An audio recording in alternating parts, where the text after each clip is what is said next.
Fala galera, Mike Martins na área com o canal Mike Martins. E hoje vamos mergulhar na queda dos Templários e desvendar por que os portugueses estão sendo apagados da história. A queda dos Templários é um dos capítulos mais intrigantes da história medieval. Os Templários eram uma ordem militar poderosa e rica, originalmente formada para proteger os peregrinos cristãos que viajavam para a Terra Santa. No entanto, com o tempo, sua influência e riqueza os tornaram alvos, levando à sua perseguição. O que diferencia Portugal de outras nações europeias é a sua relação única com os Templários. Aqui está uma análise detalhada. Origens e ascensão dos Templários. Formação e missão. Os Cavaleiros Templários foram fundados em 1119 por Hugo de Payens e um pequeno grupo de cavaleiros em Jerusalém após a Primeira Cruzada. Eles se dedicavam a proteger os peregrinos cristãos e a defender a Terra Santa. Os Templários faziam votos de pobreza, castidade e obediência, vivendo um estilo de vida monástico, apesar de guerreiros. Crescimento da riqueza e poder. Os Templários rapidamente se tornaram uma das organizações mais poderosas da cristandade medieval. Eles receberam vastas doações de terras, dinheiro e privilégios de monarcas europeus e da Igreja Católica. Sua riqueza e independência foram impulsionadas por sua criação de uma forma primitiva de banco, permitindo a transferência de fundos entre continentes.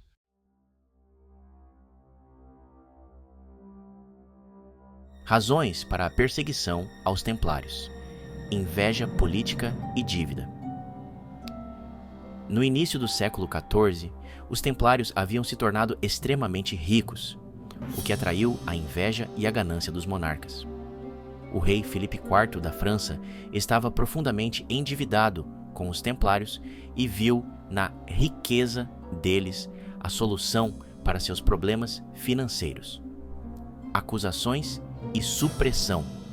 Na sexta-feira, 13 de outubro de 1307, daí a origem da sexta-feira 13 da Azar, Filipe IV ordenou a prisão de todos os Templários na França. As acusações contra eles incluíam heresia, sodomia, blasfêmia e idolatria. Sob tortura, muitos Templários confessaram esses crimes, embora as confissões fossem frequentemente coagidas e mais tarde retratadas.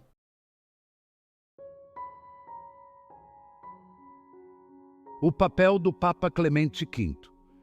Embora inicialmente hesitante, o Papa Clemente V eventualmente ficou do lado de Filipe IV e em 1312, a bula papal Vox in Excelso dissolveu oficialmente a ordem.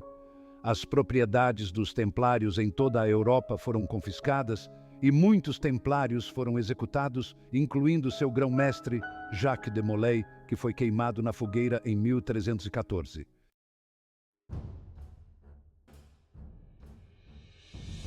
Por que Portugal não perseguiu os Templários? Ao contrário do resto da Europa, onde os Templários foram duramente perseguidos, Portugal ofereceu refúgio à ordem. O rei Dines de Portugal, que reinou de 1279 a 1325, era particularmente simpático aos Templários. Ele reconheceu seu valor como guerreiros e administradores habilidosos, e em vez de persegui-los, ele os rebatizou.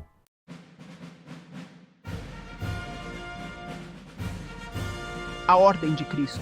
Em 1319, o rei Dines fundou uma nova ordem militar, a Ordem de Cristo, que foi essencialmente uma continuação da Ordem dos Templários em Portugal.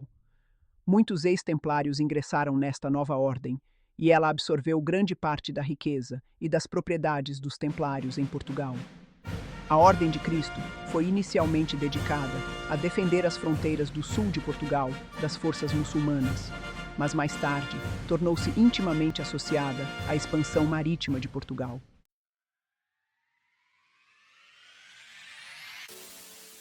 A cruz templária na cultura portuguesa. A cruz da Ordem de Cristo, a distinta cruz vermelha dos templários, foi levada adiante na Ordem de Cristo e permanece um símbolo proeminente na cultura portuguesa. Esta cruz tornou-se famosa durante a Era das Descobertas, pois era estampada nas velas dos navios portugueses durante suas viagens de descobrimento.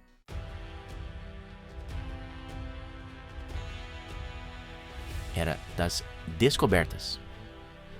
Sob o comando do infante D. Henrique, figura de destaque na expansão marítima portuguesa, a Ordem de Cristo desempenhou um papel crucial no financiamento e apoio às expedições.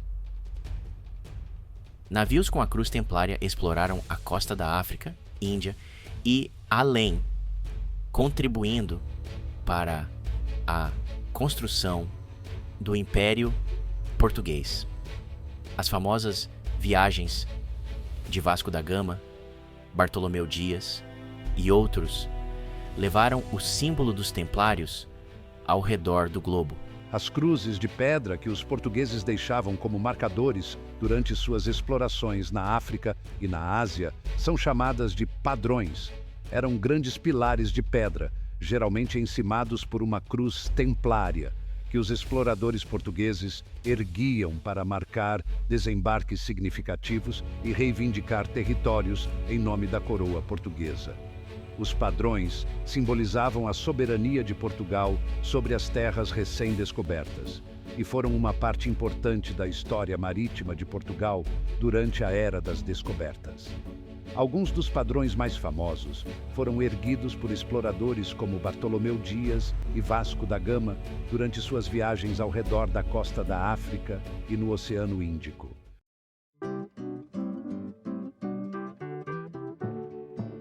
Paisagens. Preservação histórica. A influência dos templários ainda pode ser vista em muitos dos marcos arquitetônicos de Portugal. O Convento de Cristo em Tomar, originalmente uma fortaleza templária, é um dos locais templários mais importantes do mundo. Após a dissolução da ordem, tornou-se a sede da Ordem de Cristo e mais tarde foi transformado em um grande complexo monástico. É agora um patrimônio mundial da Unesco. É frustrante como outras nações europeias adotaram a cruz templária como parte de sua identidade, quando na realidade foram os portugueses que a carregaram pelo mundo durante a Era das Descobertas. Portugal, através da Ordem de Cristo, preservou o legado dos templários após sua perseguição em 1312. Foram exploradores portugueses como Vasco da Gama e Bartolomeu Dias que navegaram sob a bandeira da cruz templária estampada nas velas de seus navios, espalhando-a pelo mundo.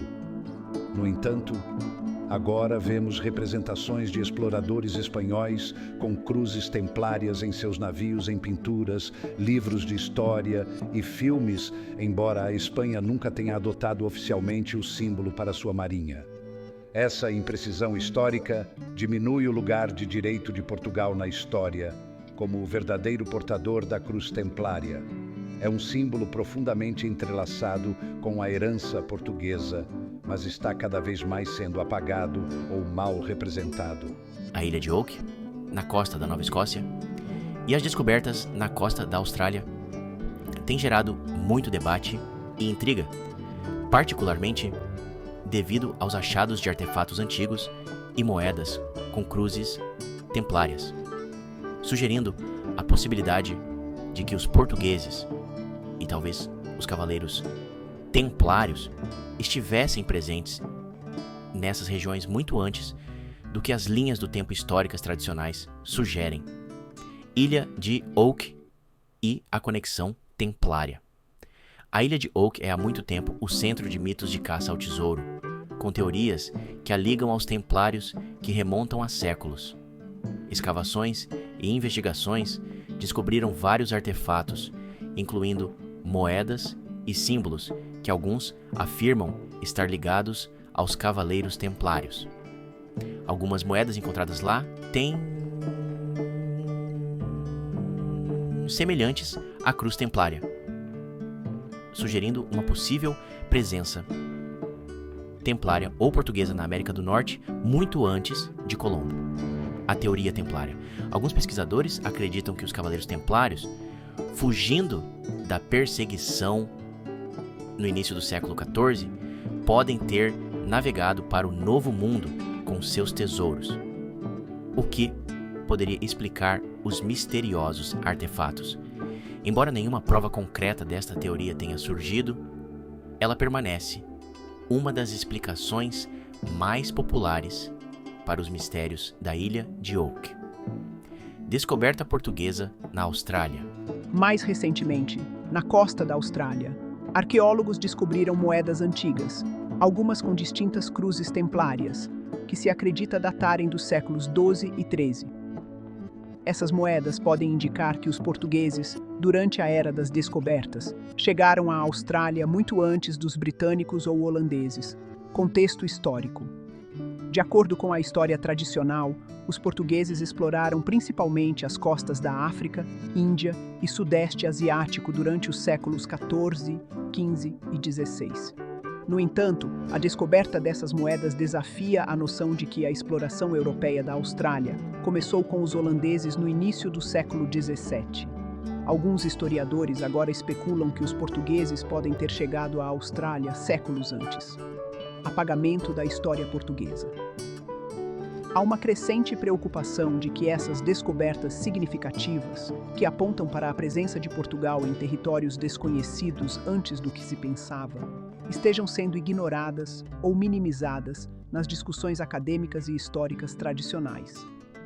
Alguns argumentam que isso faz parte de uma tendência mais ampla de reescrever a história, dando mais crédito a outras potências europeias e minimizando as conquistas pioneiras de Portugal. O papel de Portugal como um império marítimo dominante do século XIV ao século XVIII, juntamente com essas novas descobertas, sugere um alcance global muito maior do que o comumente reconhecido. As evidências estão aumentando de que Portugal, com sua profunda conexão com os Templários através da Ordem de Cristo, estava explorando e influenciando regiões do mundo muito além do que se acreditava. E é crucial que suas contribuições não sejam apagadas da história. No final da década de 1970, os portugueses foram forçados a sair da África por pressões do Banco Mundial, encerrando mais de 500 anos de presença na região. Durante esse tempo, Portugal se recusou a abrir mão de sua moeda lastreada em ouro, o que levou o Banco Mundial a impor ameaças de sanções adicionais ao território português. Angola e Moçambique, profundamente enraizadas na cultura e na língua portuguesa, onde o português continua sendo a língua oficial até hoje, floresceram sob o domínio português, com a construção de vastas cidades, rodovias, estádios, bibliotecas, complexos residenciais e infraestrutura substancial. Notavelmente, havia pouca ou nenhuma segregação. Depois que o Banco Mundial conseguiu expulsar os portugueses, Angola e Moçambique procuraram incorporar a cruz templária em suas bandeiras nacionais, simbolizando sua conexão com a herança portuguesa. No entanto, os britânicos, holandeses e franceses intervieram, proibindo o uso da cruz templária, alegando preocupações de que ela pudesse ser confundida com a cruz de ferro alemã, potencialmente levando a interpretações errôneas sobre suas histórias coloniais. Após a saída portuguesa, bancos suíços, alemães e franceses introduziram uma nova forma de controle financeiro, concedendo empréstimos a essas nações recém-independentes, ostensivamente para ajudar a manter a infraestrutura. Essas instituições, conscientemente, concederam empréstimos que Angola e Moçambique provavelmente não conseguiriam pagar, prendendo efetivamente esses países em dívidas e dependência, uma forma moderna de subjugação econômica. Até hoje, você pode encontrar a Cruz Templária na seleção portuguesa de futebol. E também a seleção brasileira de futebol também ostenta uma Cruz Templária. E vários clubes de futebol do Brasil usam a Cruz Templária em suas camisas, assim como os clubes de futebol portugueses, como o Vasco da Gama e a Portuguesa, representam com orgulho a Cruz Templária.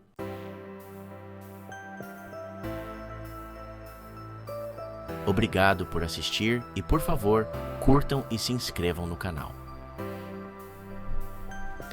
Mike Martins na área, falei.